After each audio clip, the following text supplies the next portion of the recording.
অংশগ্রহণ। দেশে ফিরছেন তারেক রহমান। গুলশানের 196 নম্বর বাড়িতে প্রস্তুতি শেষ পর্যায়ে। বাঁচান, তেহরানে আটকে পড়া বাংলাদেশিদের আকুতি। হুঁশিয়ারির সময় শেষ, এবার শাস্তি, নেতানিয়াহুকে ইরানি সেনাপ্রধান। এতক্ষণ শুনছিলেন সংবাদ শিরোনাম, এবারে বিস্তারিত। সংস্কার প্রশ্নে রাজনৈতিক দলগুলোর সঙ্গে মঙ্গলবার জাতীয় ঐকমত্য কমিশনের দ্বিতীয় দফা বৈঠকে অংশ নেয়নি বাংলাদেশ জামায়াতে ইসলাম। তবে বুধবার অনুষ্ঠেয় বৈঠকে অংশ নেবে দলটি। এ বিষয়ে ইতিবাচক চিন্তা করছে জামায়াত। মঙ্গলবার রাতে কালবেলাকে বিষয়টি নিশ্চিত করেন জামায়াতের সহকারী secretary general doctor AHM Hamidur Rahman Azad. তিনি জানান, তারা বুধবারের বৈঠকে অংশগ্রহণ করার বিষয়ে ইতিবাচক চিন্তাভাবনা করছেন। জানা যায়, মঙ্গলবার দুপুরে 11:15টার দিকে আনুষ্ঠানিকভাবে ঐকমত্য কমিশনের সংলাপ শুরু হয়। তবে জামায়াতের কোনো প্রতিনিধি দল যোগ দেয়নি। এই বিষয়ে দলটির নায়েবে আমির ডক্টর সৈয়দ আবদুল্লাহ মোহাম্মদ তাহেরের কাছে জানতে চাইলে তিনি বলেন, আমরা অংশ নিচ্ছি না। এর বেশি কিছু তিনি বলতে চাননি। প্রসঙ্গত, মঙ্গলবারের বৈঠকে বিএনপির স্থায়ী কমিটির সদস্য সালাউদ্দিন আহমেদের নেতৃত্বে দলটির 3 সদস্যের প্রতিনিধি দল এলডিপি, গণ অধিকার পরিষদ, গণসংহতি আন্দোলন, এবি পার্টি, বাংলাদেশের বিপ্লবী ওয়ার্কার্স পার্টি এবং এনসিপি সহ বিভিন্ন দলের প্রতিনিধিরা অংশ নেয়। জাতীয় ঐকমত্য কমিশনের একটি সূত্রের দাবি, মঙ্গলবারের বৈঠকে জামায়াত থাকবে না। বিষয়টি দলের পক্ষ থেকে জানানো হয়েছে। কারণ হিসেবে তারা বলেছেন, গত 13 জুন প্রধান উপদেষ্টার লন্ডন সফরে বিএনপির ভারপ্রাপ্ত চেয়ারম্যান তারেক রহমানের সঙ্গে হওয়া বৈঠকের যৌথ ঘোষণার মাধ্যমে তাদের ইগনোর করা হয়েছে। প্রতিবাদ স্বরূপ তারা মঙ্গলবারের বৈঠকে যোগ দেবে না। কমিশনের পক্ষ থেকে 2 ঘন্টা পরে হলেও তাদের যোগ দিতে অনুরোধ করা হয়েছে বলে জানা গেছে। জানা যায়, জাতীয় ঐকমত্য কমিশনের বৈঠকে জামায়াতের প্রতিনিধি দলে নেতৃত্ব দিয়ে থাকেন নায়েবে আমির ডক্টর সৈয়দ আবদুল্লাহ মোহাম্মদ তাহের। ঈদের আগের বৈঠকে তার সঙ্গে ছিলেন সহকারী সেক্রেটারি জেনারেল রফিকুল ইসলাম খান ও হামিদুর রহমান আজাদ। আসন্ন জাতীয় নির্বাচন ঘনিয়ে এলে ও তারিখ সুনির্দিষ্ট হলে দীর্ঘ 17 বছর নির্বাসিত জীবনের অবসান ঘটিয়ে শিগগিরই দেশে ফিরতে যাচ্ছেন বিএনপির ভারপ্রাপ্ত চেয়ারম্যান তারেক রহমান। দেশে ফিরে রাজধানীর গুলশানে এভিনিউর 196 নম্বর বাড়িতে উঠবেন তিনি। বিচারপতি আব্দুস সাত্তার সরকারের সময় 1.5 বিঘা জমির উপর নির্মিত বাড়িটি খালেদা জিয়ার নামে বরাদ্দ দেওয়া হয়েছিল। 3 bed, drawing, dining, living room, swimming pool সহ আধুনিক সুযোগ সুবিধা রয়েছে ওই বাড়িতে। এত বছর বাড়িটি তার নিয়ন্ত্রণে থাকলেও নামজারি করা ছিল না। অন্তর্বর্তীকালীন সরকার গত 4 জুন বাড়িটির নামজারির কাগজ খালেদা জিয়ার হাতে তুলে দেন। আগে মাল্টিন্যাশনাল কোম্পানি ব্রিটিশ আমেরিকান টোব্যাকোর সিইও এই বাড়িতে ভাড়া থাকতেন। 6 মাস আগে তিনি বাড়িটি ছেড়ে দেন। এরপরই তারেক রহমান থাকার উপযোগী করতে প্রয়োজনীয় সংস্কারের উদ্যোগ নেওয়া হয়। বাড়িটি এখন পুরোপুরি প্রস্তুত বলে সংশ্লিষ্ট সূত্র নিশ্চিত করেছে। 1981 সালে রাষ্ট্রপতি জিয়াউর রহমানের মৃত্যুর পর তার স্ত্রী বেগম খালেদা জিয়াকে এই বাড়িটি বরাদ্দ দেওয়া হয়। এটি গুলশানে তার বর্তমান বাসভবন ফিরোজার পাশেই অবস্থিত। উল্লেখ্য, এর বাইরে ঢাকা সেনানিবাসের ভেতরেও আরেকটি বাড়ি খালেদা জিয়াকে বরাদ্দ দেওয়া হয়েছিল। বিগত আওয়ামী লীগ সরকারের সময় সেনানিবাসের ওই বাড়ির বরাদ্দ বাতিল করে খালেদা জিয়াকে সেখান থেকে বের করে দেওয়া হয়। বিএনপির বিভিন্ন স্তরের নেতাকর্মী নিশ্চিত করেছেন, নির্বাচন ঘনিয়ে এলে এবং তার তারিখ সুনির্দিষ্ট হলে তারেক রহমান দেশে ফিরবেন। ইতিমধ্যে তার স্ত্রী ডাক্তার জোবাইদা রহমানও লন্ডনে ফেরার আগে বাড়িটি ঘুরে দেখে গেছেন।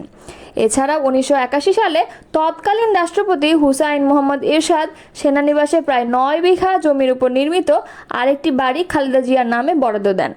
2009 সালে আওয়ামী লীগ সরকার ক্ষমতায় আসার পর খালেদা জিয়ার সেনানিবাসের বাড়ি থেকে চলে যাওয়ার জন্য প্রথম নোটিশ পরে আদালতের মাধ্যমে উচ্ছেদ করা হয়। 2010 সালে ডিসেম্বরে শহীদ মইনুল হোসেন রোডের বাড়ি থেকে উচ্ছেদের পর খালেদা জিয়া কিছুদিন ভাই শামীম ইস্কান্দারের বাড়িতে ছিলেন। 2012 সালের 21 এপ্রিল ফিরোজায় ওঠেন তিনি। 111 সরকারের সময় 2007 সালের 7 মার্চ তারেক রহমানকে গ্রেফতার করা হয়। 2008 সালের 3 সেপ্টেম্বর জামিনে মুক্তি পেয়ে 11 সেপ্টেম্বর চিকিৎসার জন্য সপরিবারে লন্ডনে যান তিনি। তখন থেকেই সেখানে অবস্থান করেছেন তারেক রহমান। লন্ডনে থাকাকালে 2018 সালের 8 ফেব্রুয়ারি খালেদা জিয়া কারাগারে যাওয়ার পর দলের ভারপ্রাপ্ত চেয়ারম্যানের দায়িত্ব পান তারেক রহমান। প্রসঙ্গত, বিএনপি মহাসচিব মির্জা ফখরুল ইসলাম আলমগীর এবং স্বরাষ্ট্র উপদেষ্টা মোহাম্মদ জাহাঙ্গীর আলম চৌধুরী সম্প্রতি জানিয়েছেন, তারেক রহমানের দেশে ফেরার পথে আর কোনো আইনি বা প্রশাসনিক বাধা নেই। আশেপাশে এখন আর কিছুই নেই, কেবল কূটনীতিকদের কয়েকটি বাড়ি টিকে আছে, কিন্তু আশেপাশে কিছুই নেই। আমার বাসাও ঘুরিয়ে দিয়েছেন, অনেকেই ফোন করে কান্নাকাটি করছেন, বলছেন এখানকার পরিস্থিতি ভালো না, তাই আমাদের বাঁচান। ইরানে টানা 6ষ্ঠ দিনের মতো হামলা অব্যাহত রেখেছে ইসরায়েল। একের পর এক বোমা বিস্ফোরণে কেঁপে উঠছে তেহরান। এ অবস্থায় জীবন বাঁচাতে দলে দলে রাজধানী ছাড়ছেন ইরানের বাসিন্দারা। গত কয়েকদিন ধরেই রাস্তায় তীব্র যানজট সৃষ্টি হতে দেখা যাচ্ছে। এদিকে অসংখ্য মানুষ গাড়িতে করে শহর ছাড়তে যাওয়ার পেট্রোল পাম্পগুলোতেও জ্বালানি তেলের সংকট তৈরি হয়েছে। ঘন্টার পর ঘন্টা অপেক্ষা করেও অনেকে তেল পাচ্ছেন না। এমন পরিস্থিতিতে তেহরান থেকে বের হওয়ার জন্য বাংলাদেশ মিশনের সঙ্গে যোগাযোগ করেছেন সেখানে অবস্থানরত অনেক বাংলাদেশি। ইরানের রাজধানী তেহরানে সোমবার ইসরায়েলের হামলায় সেখানকার বাংলাদেশ দূতাবাসে কর্মরত কর্মকর্তাদের বাসভবনও ক্ষতিগ্রস্ত হয়েছে। এর মধ্যে অন্তত একজন কর্মকর্তার বাড়িঘর ব্যাপকভাবে ক্ষতিগ্রস্ত হয়েছে বলে জানা যাচ্ছে। তবে হামলার সময় ওই কর্মকর্তা বাড়িতে না থাকায় প্রাণে বেঁচে গেছেন। তেহরানে বাংলাদেশ দূতাবাসের কর্মকর্তারা মূলত জর্ডান নামের একটি এলাকায় বসবাস করেন, যেটি পড়েছে তেহরানের 3 নম্বর জেলায়। ওই এলাকায় ইরানের রাষ্ট্রীয় টেলিভিশন ভবন সহ বেশ কিছু গুরুত্বপূর্ণ স্থাপনা রয়েছে, যেগুলোতে সোমবার ঘোষণা দিয়ে হামলা চালিয়েছে ইসরায়েল। হামলার আগে বাসিন্দাদের সরে যেতে বলা হয়েছে। এতে প্রাণহানি কিছুটা কম হলেও ক্ষতিগ্রস্ত হয়েছে অসংখ্য স্থাপনা। সোমবার দুপুরে তেহরানের 3 নম্বর জেলায় ইসরায়েলি সেনারা হামলায় ঘোষণা দেওয়ার পর সেখানকার বাংলাদেশ মিশনে কর্মরত কর্মকর্তা কর্মচারী সহ বাংলাদেশি নাগরিকদের সবাইকে ওই এলাকা থেকে সরে যাওয়ার নির্দেশ দেয় ঢাকা। এরপর তেহরানে অবস্থিত বাংলাদেশের দূতাবাস কমপ্লেক্স ছেড়ে যান সেখানকার কর্মীরা। যদিও বর্তমানে তারা তেহরানের অন্য এলাকায় অবস্থান করছেন, কিন্তু ইসরায়েলি হামলার ব্যাপ্তি ক্রমেই বাড়তে থাকায় এখন নাগরিকদের তেহরানের বাইরে সরিয়ে নেওয়ার পরিকল্পনা করছে পররাষ্ট্র মন্ত্রণালয়।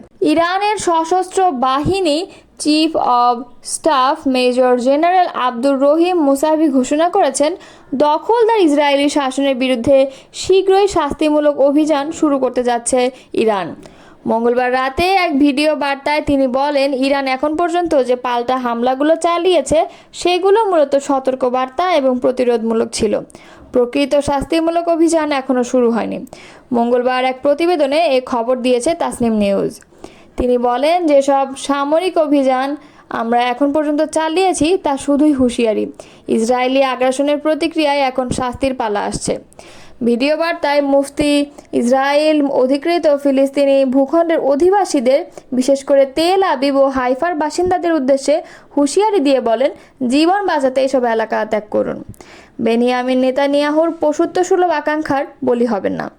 তিনি আরও বলেন, ইরানি জাতি কখনো কোনো আগ্রাসনের সামনে মাথা নত করেনি, ইতিহাস তার সাক্ষী। এবারও বর্বর ইসরায়েল হামলার মোকাবেলা করে তাদের অপরাধের জন্য উপযুক্ত শাস্তি দেবেন ইরান।